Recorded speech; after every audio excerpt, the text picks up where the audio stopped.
ഇപ്പം ഇവൻ നമ്മളെ കൂടെ നിൽക്കുകയായിരിക്കും, നമ്മളൊന്ന് അങ്ങോട്ടോ ഇങ്ങോട്ടോ മാറി കഴിഞ്ഞാൽ അവൻ അപ്പം അവിടെ നിന്ന് വിളിക്കും, ഭയങ്കരമായിട്ട് അലമുറയിട്ട് നിലവിളിക്കും. അപ്പോൾ നമ്മളിങ്ങോട്ട് ഹൈസലേ ഇങ്ങോട്ട് വാ എന്ന് പറഞ്ഞു കഴിഞ്ഞാൽ നമ്മൾ സൗണ്ട് കേൾക്കുന്ന ഭാഗത്തേക്ക് ഓടി വരും. അപ്പോൾ അവൻ ഓക്കെയാണ്. പക്ഷെ അവന് ഒരു 2 മിനിറ്റ് പോലും ഒറ്റയ്ക്ക് നിൽക്കുന്ന ഒരു ആരും ഇല്ല എന്ന് തോന്നിക്കഴിഞ്ഞാൽ ശരിക്കും കുട്ടികളെ പോലെയാണ്. കുട്ടികൾക്കൊരു 1 ഇയർ 2 ഇയർ കഴിയുമ്പോൾ ഒന്ന് ഡെവലപ്മെൻറ്റ് തുടങ്ങുന്ന പ്രായമാകുമ്പോൾ കുട്ടികൾ ഭയങ്കര അറ്റൻഷൻ പ്രശ്നമുള്ള ആളുകളാണ്. സെയിം ആണ്. ആദ്യമൊന്നും എനിക്കൊന്നും ഞങ്ങൾ കൊണ്ടുവന്ന സമയത്തൊന്നും ഇത്ര പ്രശ്നമില്ലായിരുന്നു. പക്ഷെ ഇപ്പോൾ ഭയങ്കര പ്രശ്നമാണ്. 2 മിനിറ്റ് അവൻ്റെ ഒരു വിസിനിറ്റിയിൽ ആളെ കണ്ടില്ലെങ്കിൽ ആൾക്ക് ഭയങ്കര പ്രശ്നമാണ്.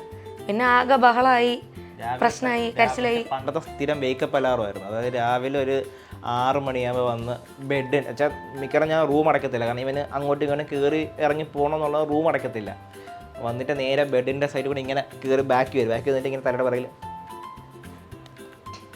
ഇങ്ങനെ തട്ടിക്കൊണ്ടിരിക്കും.